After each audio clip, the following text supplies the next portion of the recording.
Hi, what is going on, everybody? Hope this video finds you well. We're going to go into a pretty cool topic that I think is extremely important for a lot of players. And this is going to be the comprehension of when do we want to be tense, when do we want to create tension, and when do we want to be tension free. I think it's a very important piece of the golf swing to actually discuss right here, because I think a lot of us think that, oh, we need to be tension free the whole time. Other people think we need to try and control it, or we actually do that and not know it. So this is a really cool topic that we're going to cover right in here. So if you haven't, before we get into this, if you haven't seen the last video that I did, please click on that link down below. I've also got a free crash course on understanding impact. Would love to have you part of that. And let's go ahead and let's get right into it. So if we look at a lot of times when I see players who, let's use early wrist set as an example, or where they have too much wrist set as an example. So a lot of times that's going to be the player who is actually too loose and is extremely tension free. So I think a lot of you out there that are watching this video, you'll probably see a backswing that starts to look like it collapses this way. So a backswing that starts to collapse like this. So we'll have a lot of added wrist hinge, extension, radial deviation, things like that in regards. Those are wrist movements that we're talking about right there. And I think one of the biggest reasons why we see that as players is, one, I think there's a lot of us out there that are trying to be perfect with our motion. And this wouldn't be me telling you to not try and get better and not try and perfect what it is that you're doing. But I think there comes a time and place to where we have to add what a certain element of rhythm would be, and we have to be able to load and get energy into the golf club at an adequate time. So when we look at the player right here that swings the club back, let's say there are 2-second backswings, so there are 1,000, 2, 1,000. What we start to see is we'll see a lot of this really late and excessive wrist set at the top of the swing. And truthfully, I believe the reason why that starts to happen is because we're trying to gain leverage. We're trying to get something into the golf club to where we feel like we can pull this down and we can actually start to create speed.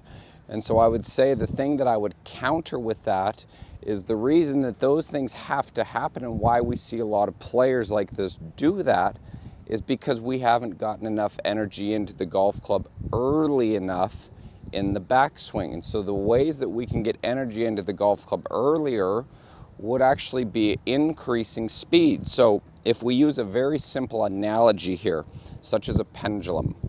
So a pendulum, we have to have mass that creates force to start acceleration here. So we can see this works at the same rate. In the other thing that's neat about it is I could work it at a faster rate right here as well. One of them is going to create more speed. One of them is going to create less speed. But what we would never see a pendulum look like is going slow, slow, slow, slow, slow, fast. And I think there's a lot of players out there, golf swing wise, with their tempos, that this actually starts to become one of their underlying issues that they may not even actually know about. So some of the places that I would say, this wouldn't be me saying actually that tension free is bad. Okay? I use tension free in my teaching a lot. And so when we're looking at tension free, what we want to be able to do from a tension-free standpoint is we use that to actually access more feel and give ourselves time to actually feel differentials. Let's say if we were trying to change our arm structure or change a body movement in the backswing or in the transition downswing of our motion. So like I do a lot of drills like this where I'll go in here, I'm going to be tension free so I don't have a ton of grip pressure. But if you're going to be tension free, what I would recommend to you is make sure that you can still maintain a structure. We're not going to look like Gumby right here, or an octopus swinging a spaghetti noodle for that regard. We still want to be able to maintain what our structure would be when we're being tension free.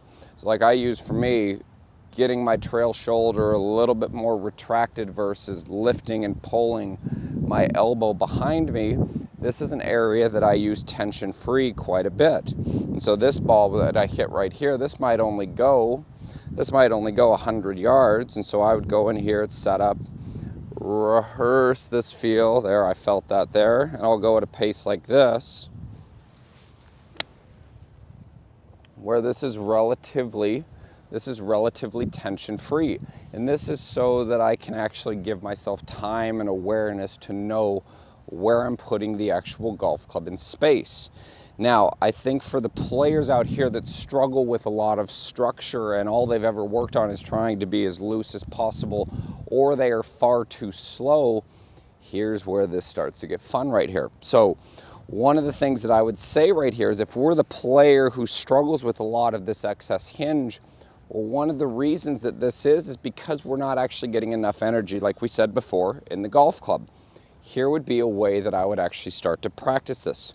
So if we get into setup right here, number one, we need to have a base that has the ability to support speed. So feeling like we're connected in the ground. We can't be all over the place with our feet. We can't be all over the place in regards to the pelvis. The knees can't be going everywhere. This right here, I would say from here down, this is the engine to the golf swing right here in regards to stability, especially because that gives us access to what our upper body movements have more of the ability to do right here. So once you get this right in here, what I want you to actually start doing is we're going to actually increase the speed of the arms and the shoulders. So if we think about it like this, when the arms and the shoulders start to move, let me set this down on this eye range stick. When the arms and the shoulders start to move at more of a rate right here, that is going to ensure that we stay more engaged with the ground. And a lot of times this will actually start to change the role of what the hands do. So if I'm in here and I'm creating more speed with the shoulders and the arms in the backswing here, and we'll practice this firstly from about 9 to 3. If I start to create faster movements like this, this now changes the role of what my hands want to do. Now my hands have to be the stabilizer versus what's trying to create our leverage. This would help us operate on more of a constant radius right here, assuming we have the ability to stay centered. So I would work this back and I would make 4 or 5 practice swings going at a higher rate. And you'll feel this when you do this. You'll feel how the hands actually change in regards. If I went really fast here and I added hinge, this is almost going to want to rebound off of me. I'm going to lose control of the golf club here.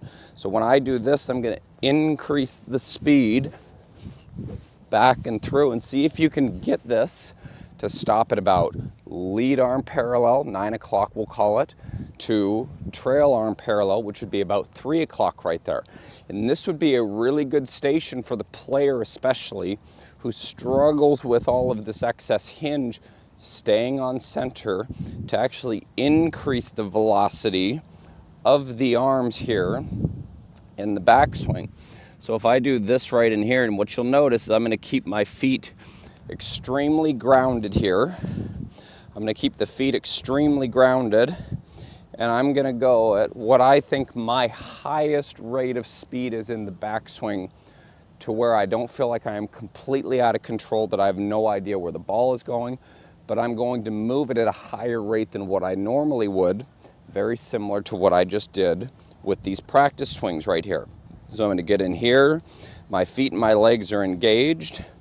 I'm going to move the club back at a higher rate right here, going to 9 o'clock with the lead arm, 9 o'clock lead arm, to 3 o'clock with the trail arm. So I'd set up in here, and I'll move this relatively quick right here.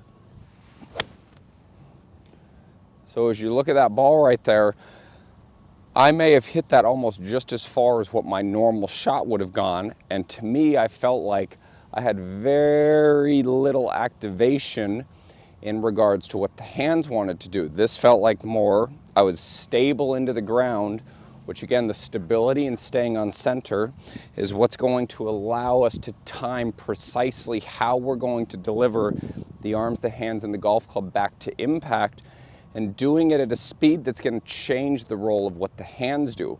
So I would say this is a really important piece of the puzzle for players who struggle with a lot of change in regards to what the face does, what the forearms are doing, what the wrists are doing. Do a lot of these 9-to-3 drills where you're going to start to create more width. Increase the velocity that you do this back and through. Your only thing from a law of motion standpoint is feel like you keep this at the same pace back, same pace down. Get it to operate inside of more of what we would call a pendulum theory right here, so that you can actually start to feel the differences, and we still have the ability to transition it correctly to get back down to impact. So I'm going to do one more of these here for you where we go relatively quick. So I'm going to throw this right on here.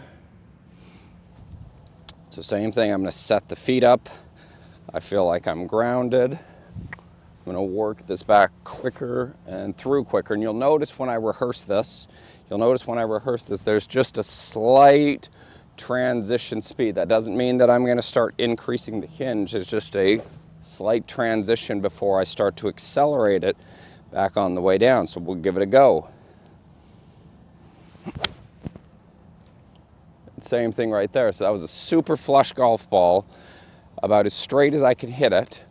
And again, this to me feels like I'm in ultimate control, and I don't feel like there's a lot of manipulation and a lot of change in regards to what the hands are doing. And it feels very symmetrical from a width standpoint on both sides of the arc. So if you guys have any questions on what we're talking about in regards to this right here, please leave those in the comments down below. I will make sure to get back to each and every one of you. Take this video to heart. I really do believe that this can help a lot of people here in the golf world. So I appreciate you watching. Thanks for your support. We'll see you next time.